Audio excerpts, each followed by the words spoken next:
Hey guys, welcome to Girl Meets Screen. My name's Norma, your host or whatever. As you can see by the title, we're talking Love is Blind, Season 4, Episode 12, the finale, the weddings. Let's jump right in. We are back with Chelsea and Kwame. To no surprise to me, Kwame says yes. Chelsea looked just as shocked as I'm sure most of you were. Oh God, she was just like, you're my husband, baby, you're my husband, like, and all the freaking cackling. I am so tired of that cackling laugh they both do with each other. I don't know if it's discomfort, nerves, they just love laughing together. Not much to say about them though. They're married. I'm interested to see if they're still together now. So we'll see tomorrow at the reunion. Anywho, moving on. Then we move on to Paul and Micah. We're seeing them interact with their friends. Seems like Paul's friends are telling him like, you're so different in a good way. And kind of just, it seems like his friends are team yes. We move on to the ceremony. Micah decides she wants to let Paul answer first. So he does. And he says no.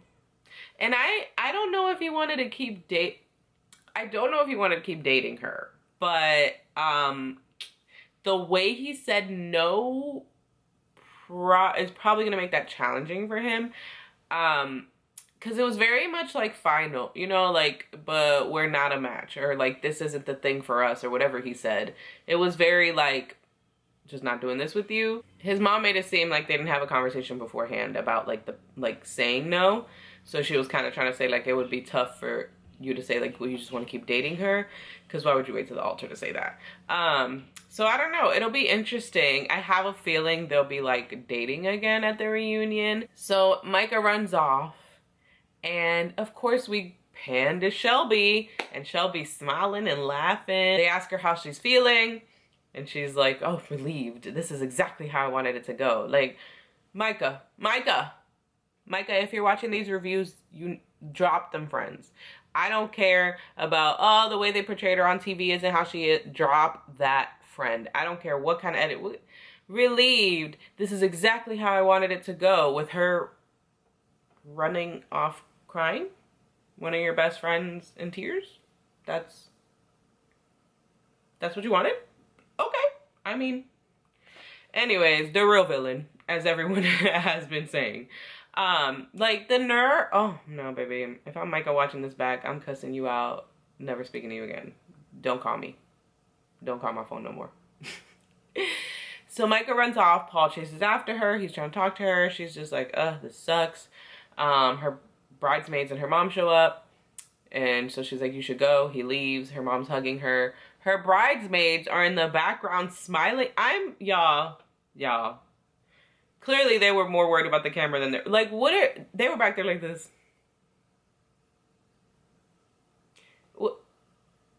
You're watching her cry into her mother's arms. Why are we smiling? You're watching her cry into her mother's arm because she got dumped on her wedding day. Why are we smiling? So from Paul and Micah's wedding, we move on to Tiffany and Brett. Now, they tried to make the trailers and the previews look all messy because Tiffany cries and, what did she say? I forget what she says, but it made it sound like she was crying about something negative, but like that thing that sounded negative was actually like positive with the rest of the context of the sentence. And then we have Brett. We did see Brett freaking out in the previews. He was freaking out about his pants. Now listen, I know Brett is very particular, as everyone's been saying, like he is a Nike product designer or whatever his position is. Point is, obviously he's very particular, you know, like it has to be like this because he's in charge of like sending off things to be sold and make money. So it's clear that he's very particular. But while I think that was a big chunk of it, I think it was also his nerves. Because up until this point, Brett has been like, I'm not nervous at all, you know, like I'm not, like, it's you I'm marrying, so I'm fine. And while that does hold truth, I think we're all nervous on our wedding day. I got married with Cam 5 years into our relationship, 2 kids later. Like, it's a very low chance of him trying to go anywhere. So, and it's still you know, it's your wedding. So the nerves are there. So I think that was partially him finally having nerves and kind of just being like, okay, this is the perfect situation for me to let it out in. But it was a bit much, just a little bit. He drives off to the tailor and gets them fixed, and they're perfect, and he goes back. So it's all good. It's all great. Pants are fixed. Brett is woosahing. But it was a bit much because, I know I just said that, but like this man starts giving his groomsmen and people a speech about the pants, and I'm like, why are we doing all of this, Brett? Just go fix them. It's fine. But anywho, we get a scene of Brett and Marshall just kind of talk about the friendship they created, which honestly, like, I am obsessed. I think it's amazing. I think it's so hard for guys to like express their emotions, right? Especially when they grew up not doing it. And then on top of that, they learn to do it or have like a friend like Marshall who like helps them get out of that shell. And then people start saying they seem gay. They're too emotional. And you're like, well, why you gotta do that? Like, how? It blows my mind when people try to say, like with Marshall or with Brett.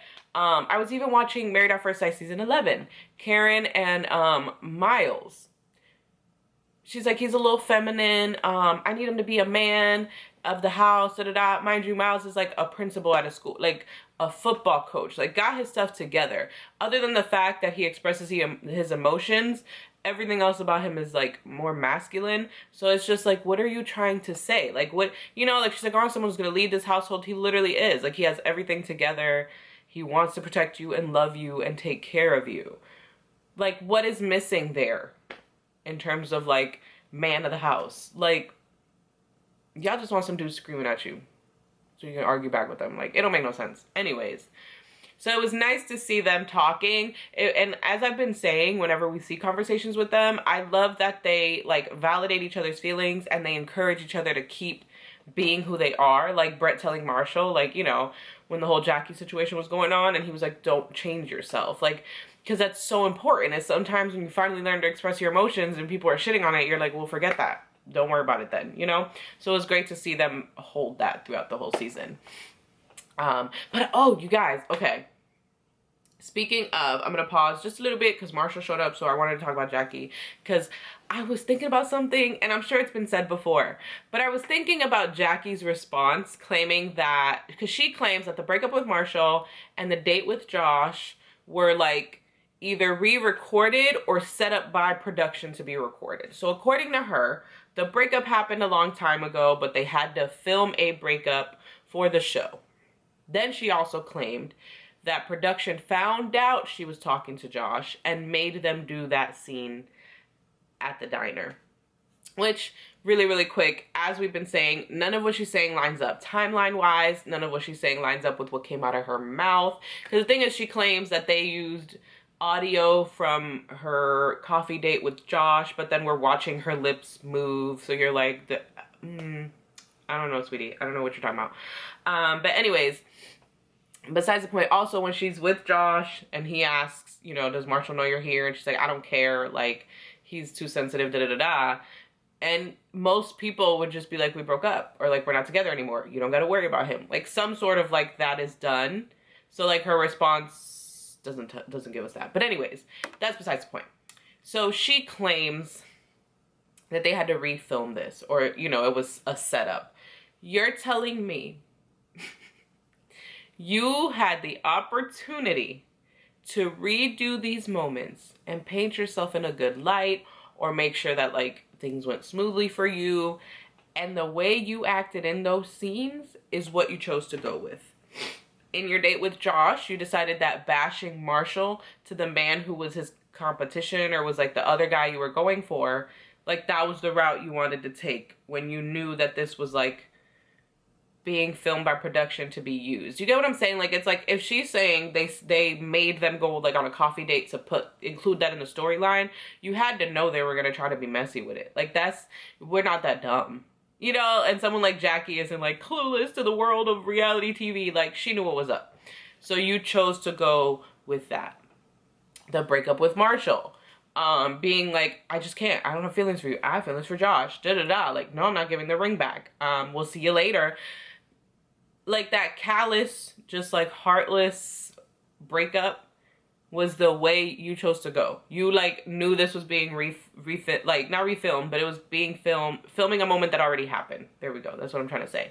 And that's the route you chose. Like, y'all get what I'm saying? It was just crazy to me.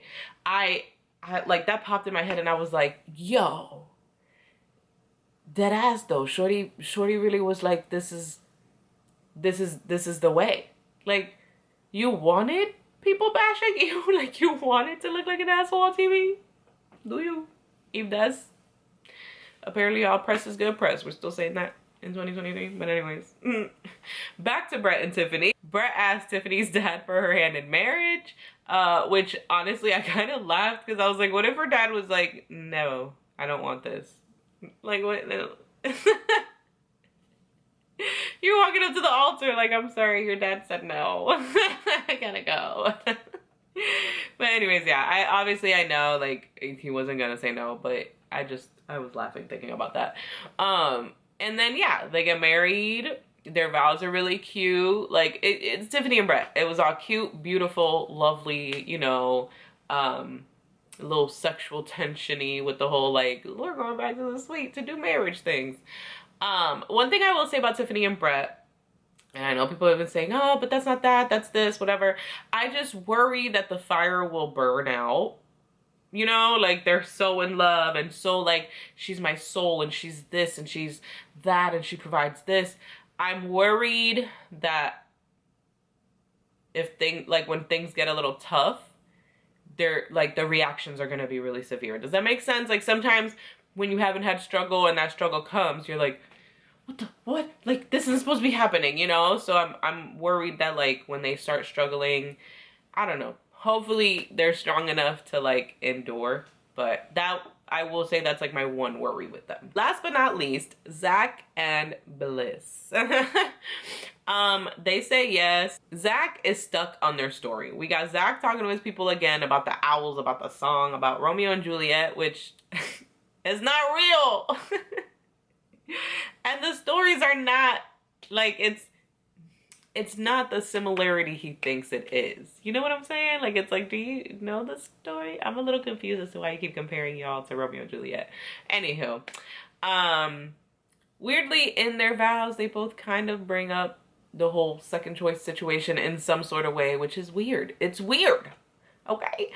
Let's talk about Bliss's dad. Because that man, I would have been like, please go sit down. Go sit down over there. Leave me alone. We're done. Mom will walk me. It's fine. So, mom and dad are walking her down the aisle. They're waiting. Dad is still trying to convince her that she can change her mind. Like, are you okay, sir? Guys, listen to me. And I think I've said this in one of my other videos for this season. If you have already expressed your concerns to a person you care about getting married, about anything, you've already expressed that you disagree, etc., etc., and that person is still going forward with that decision, shh. We're not talking to them about how we disagree anymore. They have made their decision. It is their life. Like, anyways, yes, he's standing with her at her wedding day and he's saying this. Because yes, your daughter is getting married. So now she has to remember this. Not only remember it for the rest of her life, but watch it because it's on TV. For the rest of her life, that is what you're going to be having said to her in her moment. And even if it was to fail, this marriage, do you really want to be that person to your daughter? Apparently he don't care. But anywho, you know, mom is on the other side whispering affirmations. I got you, love you. And Bliss is just like, I know. She seemed irritated. She seemed like, Mom, just don't say anything because I'm trying to get this man not to piss me. You know, like my focus is on not getting pissed off by this guy. Anyways, they walk up and of course, like, oh, who gives this, you know, woman away? Dad's like, I do. The mom's like, we do. And right there alone, you can tell their dynamic. Comedy, gold, all the things. Anyways, they get married, talked about the vows. Great, wonderful, beautiful, magical. And so as usual at the end, we're getting kind of the montages of everyone at their receptions, having a good time. Zach and Bliss dance to I Hope You Dance, which I keep forgetting to mention ever since it's been mentioned. There are so many people saying that they don't really know the song, so they don't get They don't get it. And I'm like, how do people not know I Hope You Dance?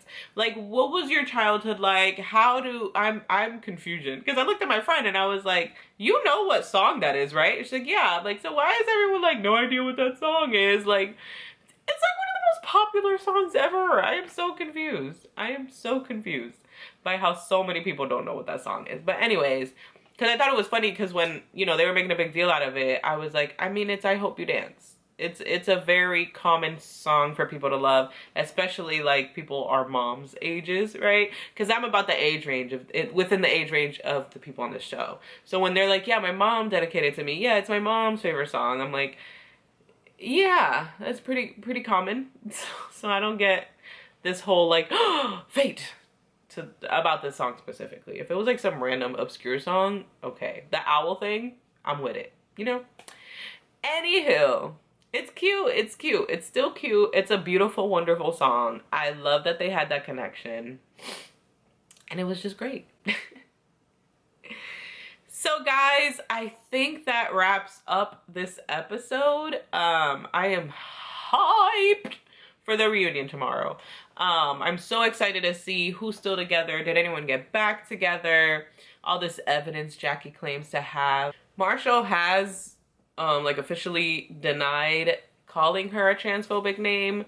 So I'm very interested to see how that's gonna go. I'll be real, at this point, I think production messing with Jackie.